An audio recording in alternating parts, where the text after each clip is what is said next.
제가 가진 번역대로 우선 앞에 두 절만 잠깐 읽겠습니다. 13장입니다. 13장. 그리고 그가 성전에서 나가실 때 그의 제자들 중 하나가 그에게 말한다. 선생님 보십시오. 얼마나 대단한 돌들이며 얼마나 대단한 건물들입니까? 하지만 예수께서 그에게 말씀하셨다. 이 거대한 건물들을 그대가 보고 있어? 돌 위에 돌 하나 남지 않고 반드시 무너질 것이요. 이것이 이제 헤롯 성전인데요. 왜냐하면 이 헤롯이라는 사람이 건축의 천재였습니다. 그리고 이제 뭐 최고 권력자, 물론 뭐 최고야 뭐 시저라고 해도 그 지역에서 이제 최고 권력자이던 최고 권력자가 그만큼 건축에 뜻도 있고 재능도 있었으니까 제 기억으로는 그때 이스라엘 갔을 때 저희 선생님이 말씀하신 거는 아마 그 성전의 그 돌 자체도 아마 독특한 뭐가 있어가지고 헤롯의 돌이라고 이제 이름 붙였을 정도라고 하는 것 같아요. 그랬는데 이것이 사실 예수님 당시까지도 완공이 안 될 정도로 하긴 엄청난 공력을 들인 이제 성전이죠. 건물로도 그렇지만 물론 그 성전의 의미는 그 건물의 아름다움이나 건물의 굉장함을 훨씬 더 넘어서는 의미가 물론 있죠. 그야말로 이스라엘 신앙의 중심 아니겠습니까? 안 그러겠어요? 교회 그 엄청난 걸 지어놨는데 더군다나 무시할 수는 없겠죠. 그래서 이제 우리가 그 순례 시편에도 이제 그 순례의 시가 여러 개. 그다 예루살렘에서 그 성전이기 때문에 그 순례의 시가 나오고 하는 건데요.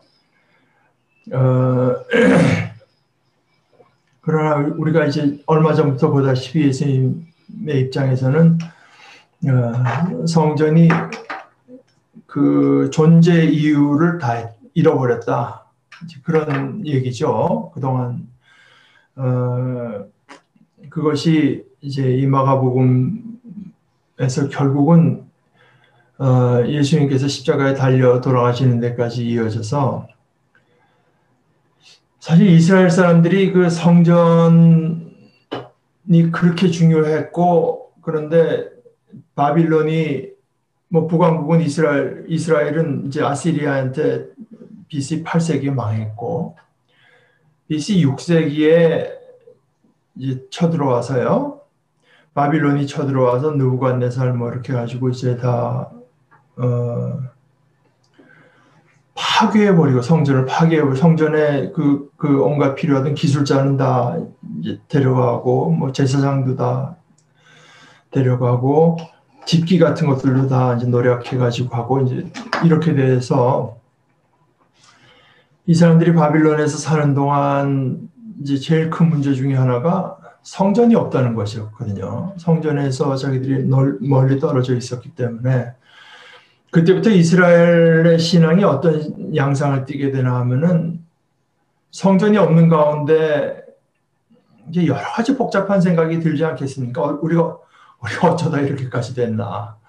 이제 그러니까 자기들의 모든 역사를 다 이제 돌아보고 사실 그것만 해도 참 대단한 거라고 생각합니다. 그러니까 그런 일이 있을 때 자신들의 역사를 되돌아보면서 우리가 모세가 그때 우리를 요단강을 넘어서 약속의 땅으로 들어가기 전에 모세는 이제 약속의 땅에 못 들어가고 죽지만 그 전에 자기들에게 한 설교에서 내가 여러분 앞에 이제 화와 복 이제 축복과 저주를 놓았다고 하면서 이제 경고하기도 하고 그랬는데 결국은 우리가 그 하나님의 말씀을 지키지 않았기 때문에 하나님을 하나님으로 섬기지 않고 우상을 이제 섬기고 이제 그런 그 반성의 흔적이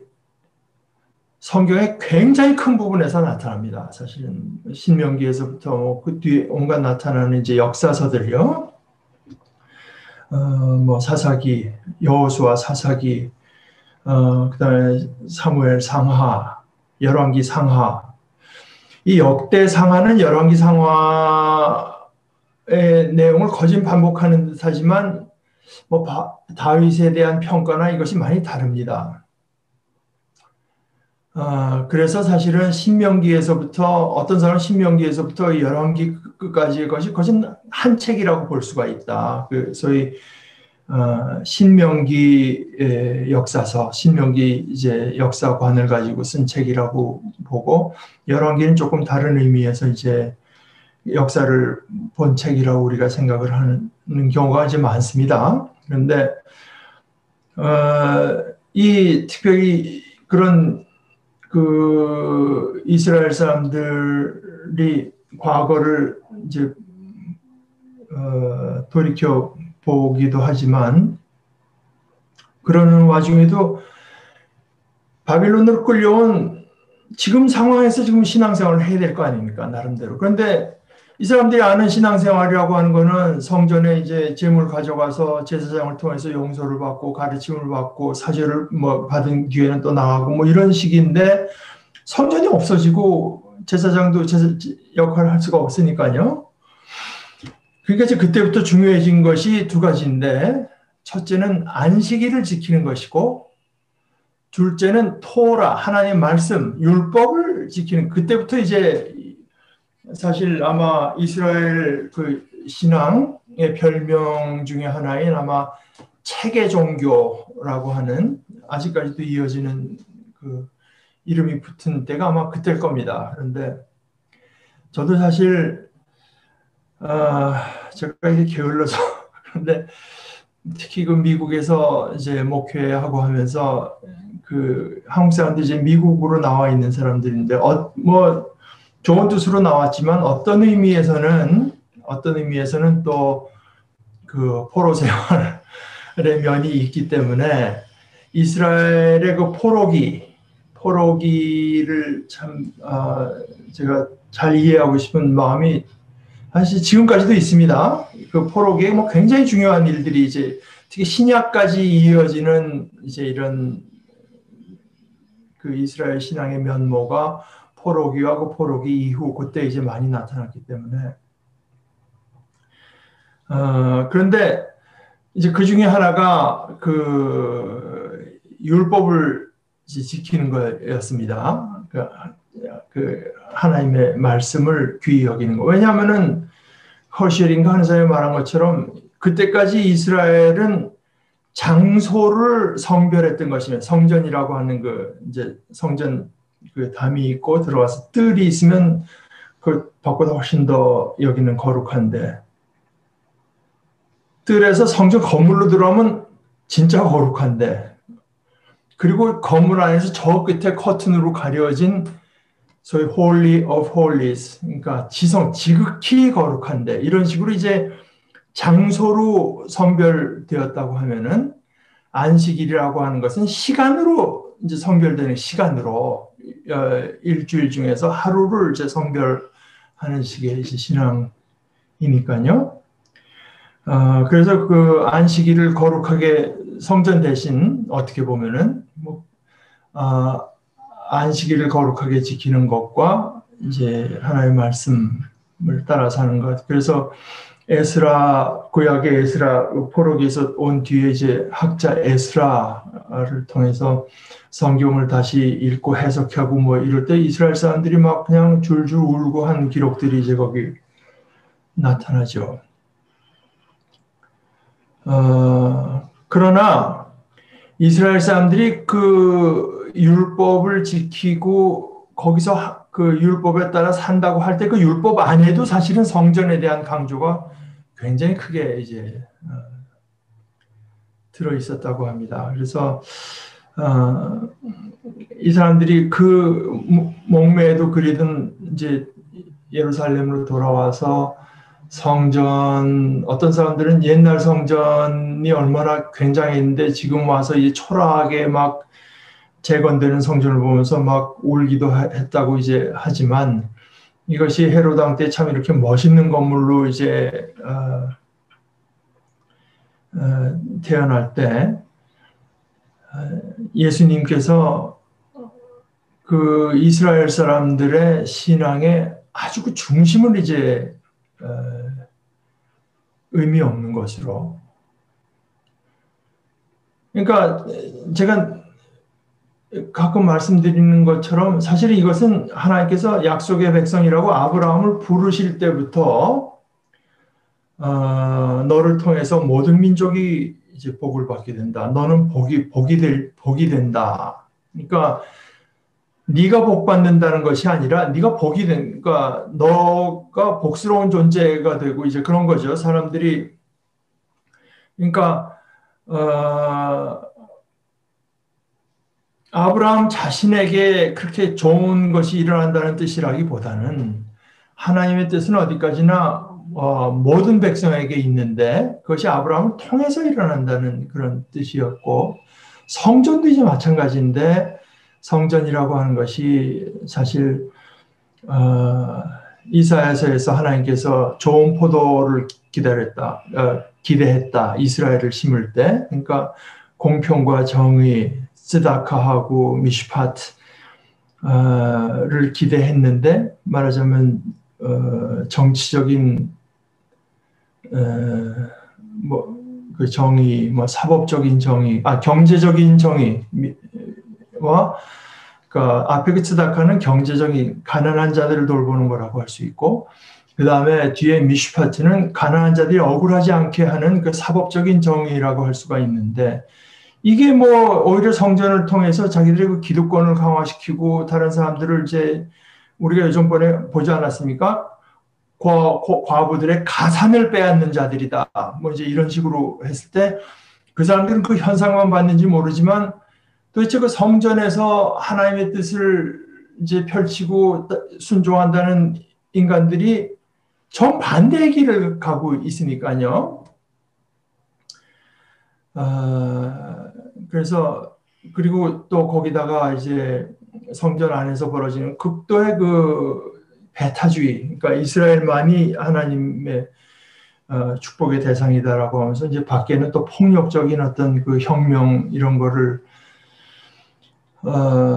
생각하고 그러면서 이제 성전의 효용 가치가 다한 겁니다. 그래서 제자들이 이게 성전에 대해서 감탄할 때 예수님은 전혀 다른 면을 말하고 계신 것이죠. 지금 우리가 1절, 2절을 가지고 왜 이렇게 자세히 말을 하고 있는가 하면은 13장 전체가 사실은 이 성전에 대한 이야기이기 때문에 그래요. 그러니까 13장을 이제 이것을 염두에 두고 있지 않으면 예수님께서는 곧 이 사람들이 살아있는 동안에 온 역사가 다 끝나고 인자가 재림할 걸로 말했는데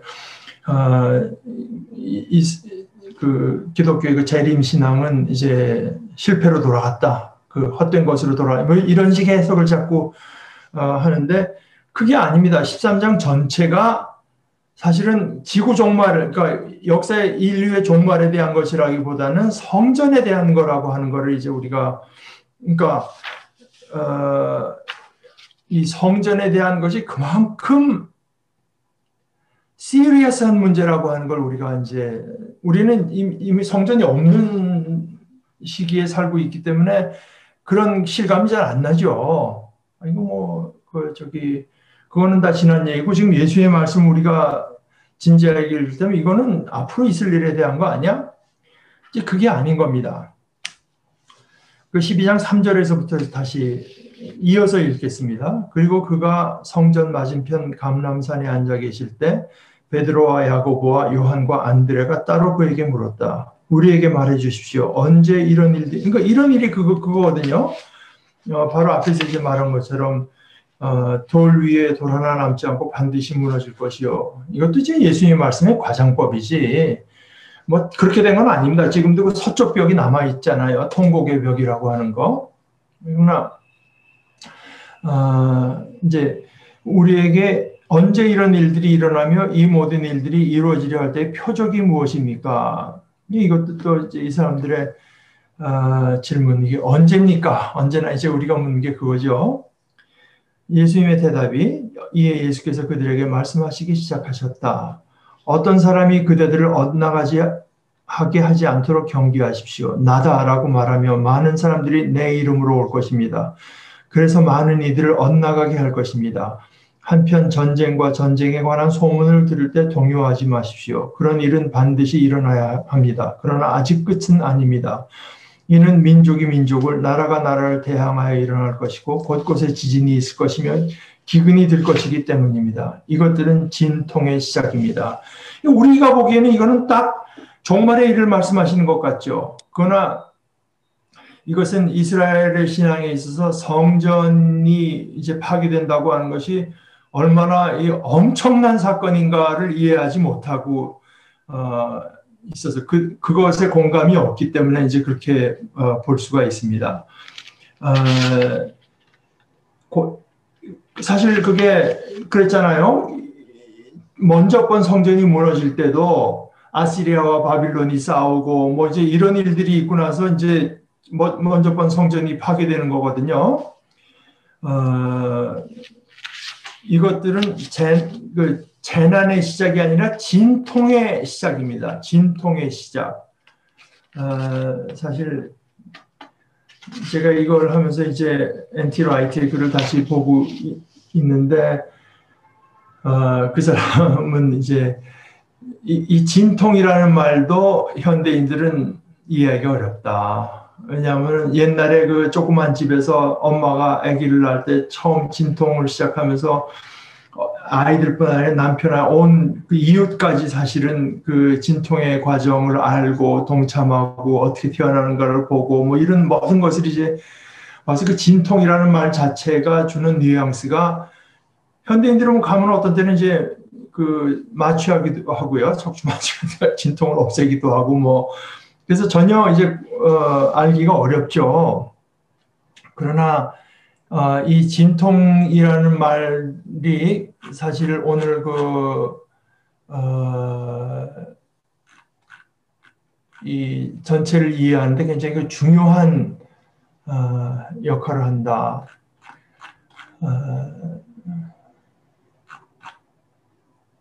왜냐하면은 그 유대인들이 벌써 여러 세기 동안 하나님께서는 지금 새로운 커밍 월, 새로운 세대, 새 세대를 잉태 이제 시키시려고 하고 있다. 새로운 피조물. 그 새로운 시대라고 하는 것은 그야말로 아까 말씀드린 것처럼 츠다카와 미슈파트, 정의와 평화, 의와 이제 공평과 정의, 또 자비와 진리 이런 것이 그냥 가득 찬 세상을 하나님께서 만드신다. 그래서 그 예언자들도 이 그림 언어, 진통이라고 하는 그림 언어를 이제 사용하고 사실은 이제 문서를 찾아내서 보는 사람들 얘기로는 예수님 그 언저리에 글을 봐도 유대인들의 신앙을 이런 그 진통이라는 어떤 이런 이미지를 갖고 쓴 글들이 이제 여러 발견된다고 하는 겁니다. 그래서 이제 그 성전으로 대표되던 그 시대가 이제 끝나고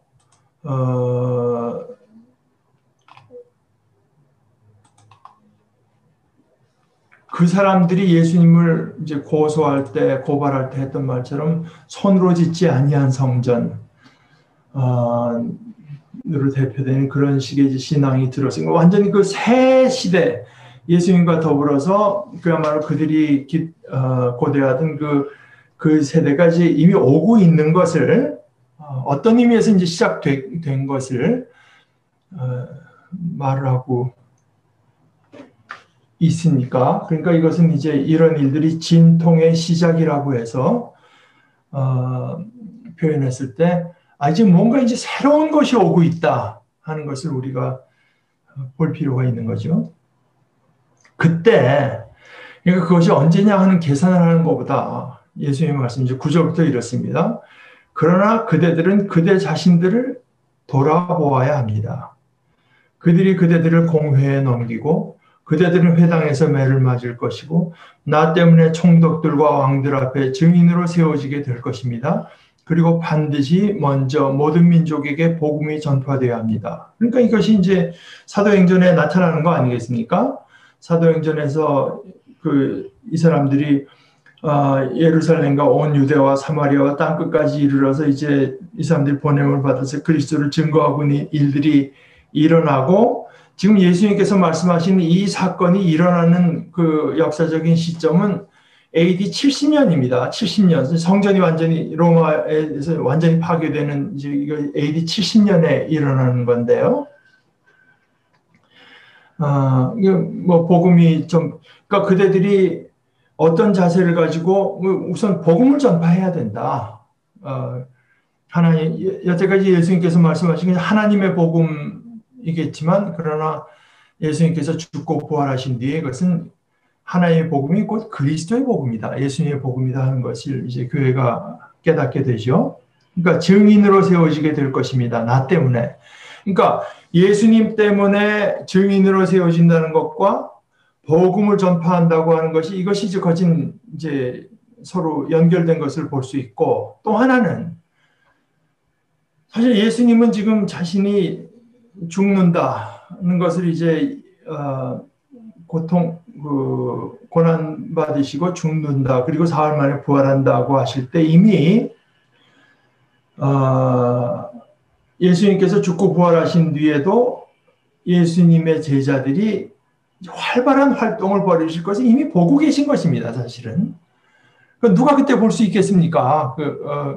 그랬으면 좋겠네 하는 정도겠죠. 인간이라고 하는데 그저 평범한 인간에 지나지 않는다고 하면은 내가 죽더라도 뭐 그 하나님의 대의는 살아서 뭐 이 정도겠지만 그렇지 않잖아요. 그러니까 앞으로 일어날 일들을 예수님께서 굉장히 구체적으로 이제 말씀하시고 계신 거죠. 그럴 때도 너희가 문제다.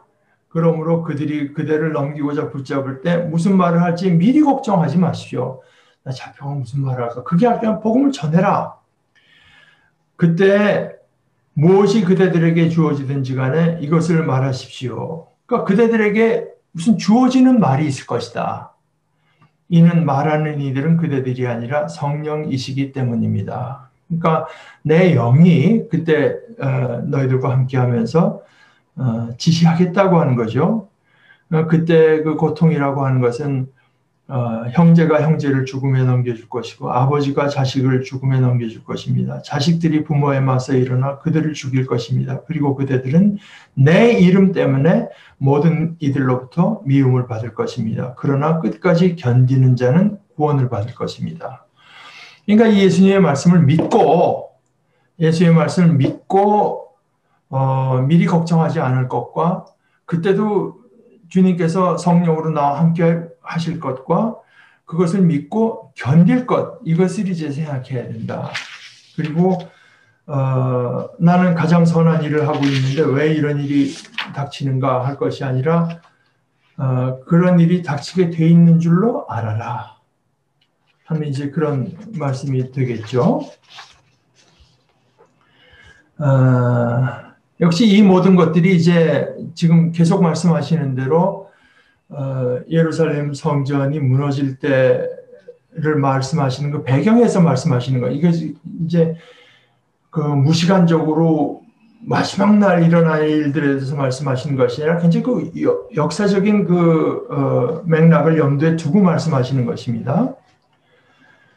그리고 그대들이 멸망에 가증한 것이 서지 말아야 할 곳에 선 것. 이것은 거기 우리 모든 번역에도 그렇겠지만 이제 헛다운표가 이제 쳐 있는 건데요. 그것을 보시면서 읽으시고 그것을 보면 그러면서 읽는 자는 깨달으시오. 이것은 이제 마가의 이제 그 첨언입니다. 그러니까 누구나 다 읽으면 자명하게 알 부분은 아니니까 이런 말을 하는 거죠. 그때 유대에 있는 자들은 산으로 도망가십시오. 그리고 지붕 위에 있는 이는 아래로 내려가지 마시고 자기의 집에 무엇을 가지러 들어가지도 마십시오. 그리고 밭에 있는 이는 자기의 겉옷을 가지고자 뒤에 있는 것들을 향해 돌아가지 마십시오. 아이 벤 자들과 젖 먹이는 이들에게 화로다. 왜냐하면 몸 움직임이 둔하잖아요. 그리고 이 일이 겨울에 이거 우기입니다. 그 이스라엘에 비가 올 때 이런 일이 일어나지 않도록 기도하십시오. 그러니까 그때의 환란이 있을 것인데 그와 같은 것은 하나님께서 창조하신 창조물의 시작부터 지금까지 없었고 앞으로도 결코 없을 것입니다. 그리고 만일 주께서 그 날수를 줄여주지 않으신다면 어떤 육체도 구원받지 못할 것이지만 그가 택한 선민들 때문에 그는 그 날수를 줄여주셨습니다. 그리고 그때 만일 누가 그대들에게 보시오 여기에 그리스도가 있어 보시오 저기에 그리스도가 있어 하고 말해도 믿지 마십시오. 이는 거짓 그리스도와 거짓 선지자가 일어나 곁길로 가도록 하려고 표적과 기적을 줄 것이기 때문입니다. 하지만 그대들은 주의하십시오. 내가 그대들에게 모든 것을 미리 말해둡니다. 그러니까 이제 그대들에게 지금 듣는 제자들에게 말씀하시는 것입니다. 이것을 더 확산해서 뭐 몇천 년 뒤의 일에까지 이제 적용하는 것은 뭐 본인의 자유지만 우선 지금 예수의 말씀은 거기에 대한 것은 아닙니다. 그래서 이 예수님께서 말씀하시는 것은 결국 그 외국 군대, 로마 군대죠. 로마 군대가 성전을 이제 점령할 때 AD 70년의 일인데요. 그때 일인데 이제 그 당시에 일을 기록한 역사가 요세푸스가 기록한 것을 보면은 사실 예루살렘을 처음에 포위하는데요.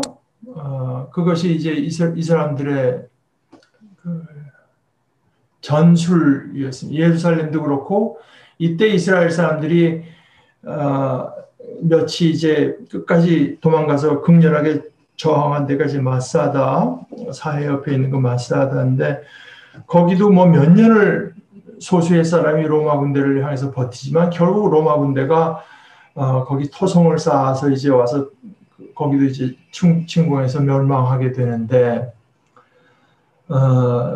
그 전에 이제 예루살렘이 먼저 무너지죠. 그때 그들이 예루살렘을 포위했을 때 어떤 일이 생겨났는가? 그 예루살렘 안에 언제나 고대 이제 전쟁이 성을 둘러싸면 그 안에 자원이라고 하는 건 어디까지나 한정돼 있잖아요.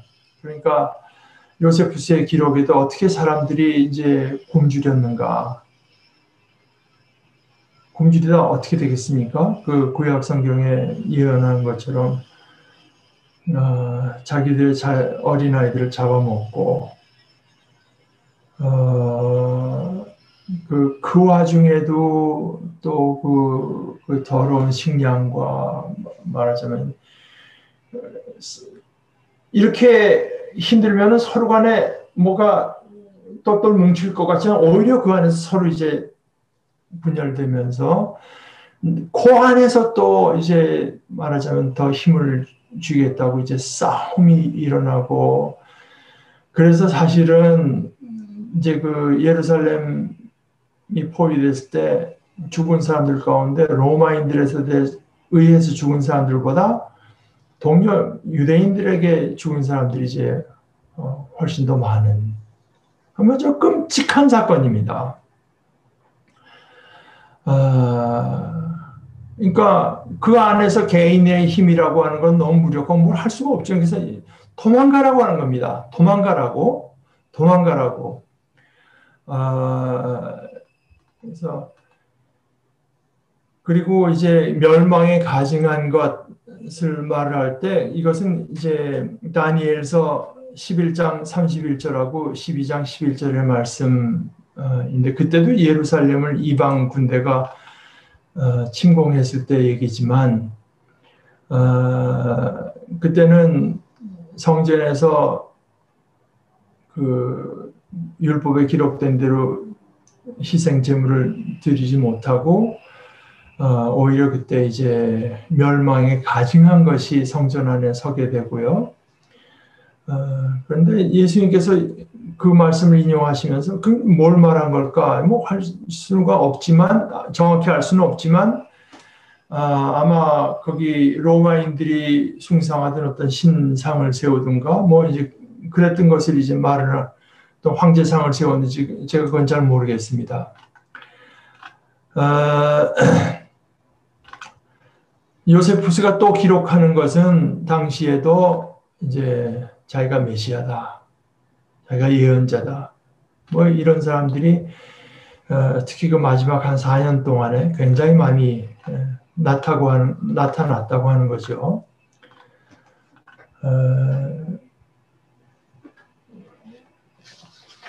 그 다음 본문과 특별히 연결시켜서 보면은 이건 더더군다나 이 전 우주적인 종말을 말씀하시는 것 같습니다. 제가 26절까지 다시 이어서 읽어보겠습니다. 그러나 그 환난 후 해가 어두워질 것이고 그리고 달은 그 빛을 발하지 않을 것이며 그리고 별들이 하늘로부터 떨어질 것입니다. 그리고 하늘에 있는 권능들이 흔들릴 것입니다. 그리고 그때 사람들이 인자가 많은 권능과 영광과 함께 구름 가운데서 오는 것을 볼 것입니다. 그리고 그때 그가 그의 전령들을 보내어 자기의 택한 자들을 땅 끝에서 하늘 끝까지 사방으로부터 모을 것입니다. 이건 딱 그죠. 그야말로 마지막 때의 일을 이제 말한 것으로 보기 쉽지만 역시 이것을 볼 때도 사실 어느 것을 볼 때나 마찬가지인데요. 이거는 우리가 이제 성경을 지금 나누고 있으니까 성경이 1차적으로 해당하지만 성경에만 해당되는 것이 아니고 모든 인간의 말에 다 해당되죠.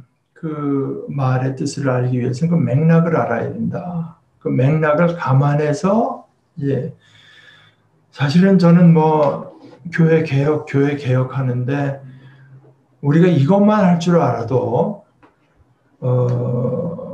특별히 다른 교회는 모르겠습니다만 한국 교회가 이렇게까지 이상해지지는 않는다 이렇게 생각합니다. 진짜 맥락에 맞는 말을 하나 저 사람이 제가 설교회까지 지금 주로 설교를 염두에 두고 얘기하는 겁니다. 맥락에 맞나 상식적인 질문을 던질 수 있어요. 뭐 제가 가끔 인용하는 거지만 이 한국교회가 또 미국교회의 영향을 많이 받았으니까 누구죠? 그 김교신 씨가 이제 링컨 대통령의 이야기 읽으면서 한 얘기가 그거였죠. 벤자민 프랭클린인가? 벤자민 프랭클린의 이야기입니다. 제가 여러분께 소개했을 겁니다. 뭐 미국에서 이제 교회에 밖에 써놓잖아요. 다음 주 설교가 뭐 본문을 뭘 갖고 한다. 근데 보니까 자기가 평소에 성경에서 저게 과연 무슨 뜻일까 하고 궁금해하던 그 텍스트를 갖고 이제 그 다음 주 설교 본문이라서 굉장히 교회 잘 안 나가던 사람인데 궁금증을 알고 이제 설교에 참석했답니다. 그리고 목사님이 이제 그 성경 봉독 시간에는 그 성경 구절을 읽고 나서 설교를 들으니까 뭐 주의를 잘 지켜라, 뭐 11조를 내라, 뭐 이런 식의. 그러면서 이제 프랭클린이 그 말들은 다 좋은 말이지만 그것이 오늘 본문과 무슨 상관이 있나. 그러면서 자기는 그 다음 주부터 교회를 안 갔다.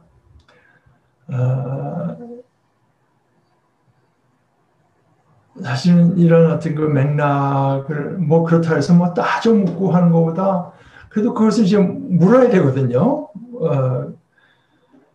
오늘 본문도 이거 딱 읽고 이건 뭐 마지막 날의 일이다 틀림없다 이렇게 생각할 것이 아니라 이것이 어떤 맥락에서 예수님께서 말씀하고 계신가 하는 거를 이제 오히려 마지막 때의 일을 말한다면 이것은 상당히 좀 뜬금없을 정도는 아니지만 너무 도약이 심하지 않나 뭐 이런 생각도 좀 할 필요가 있고 그렇다면은 그러니까 처음부터 지금 성전이 AD 70년에 있을 일을 말씀하시면서 왜 갑자기 이런 표현이 나왔을까 하는 의문을 가지고 이제 읽어볼 때 지금 이제 말한 그 해가 어두워지고 다른 그 빛을 발하지 않고 하는 것 여러분들의 그 마가복음 설명을 봐도 마가복음 성경을 봐도 그 밑에 이제 쓰여 있는 게 있을 겁니다. 그 밑에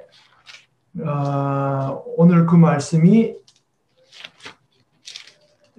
그 이사야서 13장 10절하고 34장 4절 말씀이라고 하는 게 이제 거기 본문의 밑에 쓰여 있습니다. 이사야서 13장 10절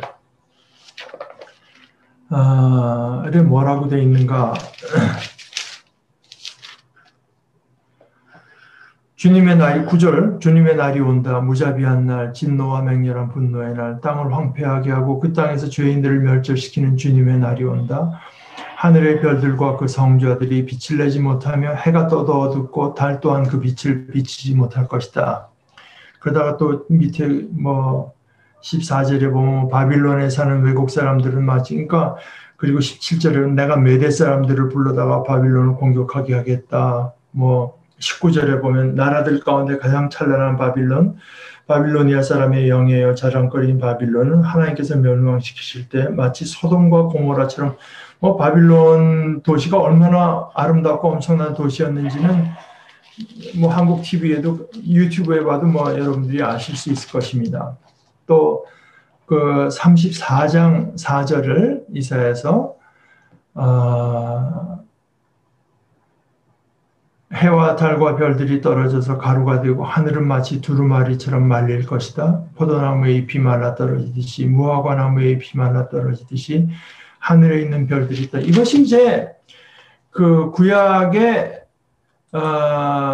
그 선지자들이 주로 사용하던 언어 수단인 겁니다. 언어 수단. 엄청난 이제 파국이 온다고 하는 하나의 언어 수단인 것입니다. 그러니까 이게 그대로 뭐 해가 어두워지고 달이 이것을 그저 문자적으로 볼 것이 아니라 이제 구약 성경의 배경을 이해하면서 보는 것이고 그 다음에 이제 그 다음 문장도 역시 마지막 때의 일을 말한 거라고 이제 볼 수 있지만 우리가 맥락을 감안하면서 이 문장을 본다고 할 때 예수님은 예수님이 이제 죽고 부활하실 뿐 아니라 복음이 퍼져나가고 그들이 그렇게 없어지면 이 세상이 그저 끝나는 것으로 알던 성전이 무너지고 하는 이런 모든 것들을 통해서 예수님이 가져오시는 그 기쁜 소식이 그것이 이제 참되고 결국은 이루어질 일이라고 하는 것에 대한 하나의 그 승리 말하자면은 영어로 이제 vindication이라고 하는데 예수님이 옳았다. 예수님의 말씀이 옳다 하는 것. 예수님의 부활, 예수님의 승천 그리고 예수님께서 성전에 대해서 예언한 이 모든 것들이 이제 이루어지는 것. 그러니까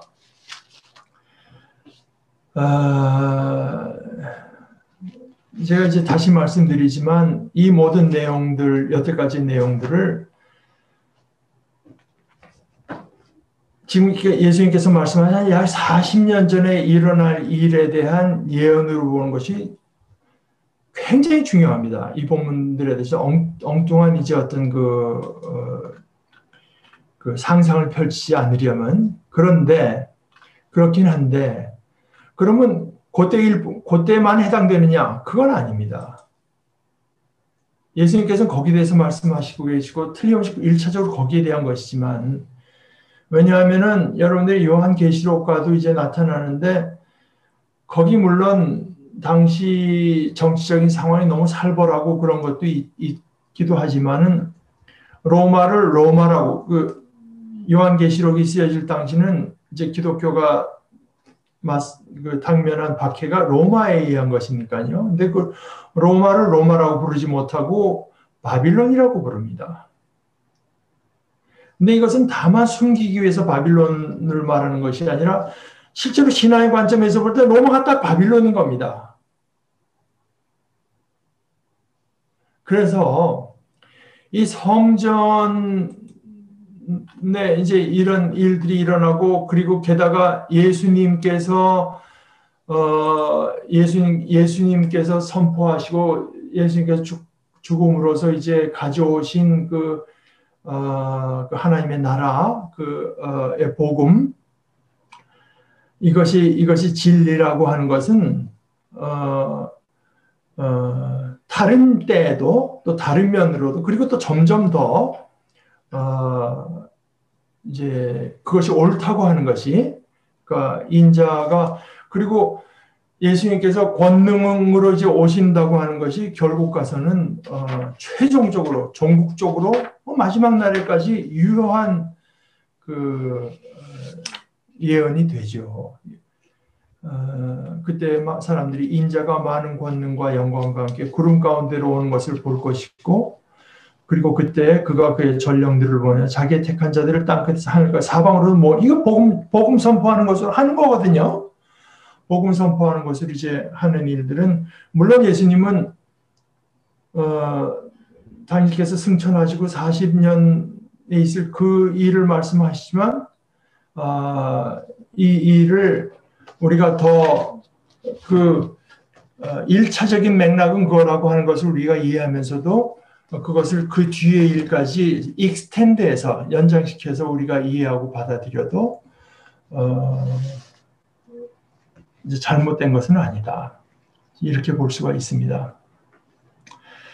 그 13장의 내용은 이제 다음 그 나머지 내용을 우리가 다음 주에 보십시다. 그리고 그 다음에 이제 내용 넘어가는데 오늘 내용을 이어받아서 한 번 더 다음 주에 살펴보는 것도 의미가 있을 것 같습니다. 마지막 그 이야기 하나를 남겨두고 오늘은 이제 여기서 그치는 것이 좋을 것 같습니다. 여러분들 혹시 생각하는 것이나 질문이나 나눌 것이 있으면 말씀해 주시면 좋겠습니다. 저는 이런 걸 볼 때마다 하나 생각하는 것이 예수님이 보시기에는 우리가 엄청나게 참 고난을 당하는 것인데 오히려 당하는 우리는 이런 거 아니야? 그러니까 우리 인간의 자존감이 얼마나 낮아져 있나 저는 이제 이런 것을 가끔 느낍니다. 지금은 이 사람들이 그런 말을 할 계제가 아니지만 IMF 이 일들이 한국에 닥칠 때 그때 제 기억에 미국의 그 사파에 그런 그림이 있었어요. 빌딩이 있고 이제 사람이 거기서 떨어집니다. 그러니까 한국 사람이죠. 근데 그 사람이 태어난 표정으로 I'm okay. 그러니까 외국 사람들이 보면 저 사람들이 지금 상황이 어떨래나 그러는데 I'm okay. 하여간 저는 그런 생각을 합니다. 예수님 보시기에 우리가 인간이라고 하는 게 그런 고통을 당하도록 하나님께서 만드신 게 아닌데 워낙 죄악 가운데 살고 그야말로 하나님을 떠나서 없는 가운데 살다 보니까 이게 this is the way it is. 그냥 이런 거 아니야 인생이라고 하는 게 세상이라는 게 그러면서 예수님의 이런 말씀을 볼 때 우리의 자존감이 엄청나게 낮아져 있다 하는 생각도 제가 합니다. 우리 기도하고 마치십시다. 하나님 우리 아버지, 이 세상에 엄청난 일들이 일어나고 있는데, 그러나 그 안에서도 아버지의 거룩하신 뜻을 하나의 착오도 없이 이루시는 우리 아버지 하나님, 저희들이 어지럽고 혼돈하고 어둡고 거짓이 많은 이 세상 가운데, 우리를 속이는 것이 많은 이 세상 가운데에서 그리스도를 붙들고 그리스도의 말씀을 붙들고 그리스도의 십자가에는 무한한 능력이 있는 것을 믿고 이 그리스도를 의지하며 참는 가운데 마침내 구원에 이르는 이 큰 복을 저희들에게 더하여 주시옵소서. 예수님의 이름으로 기도합니다. 아멘.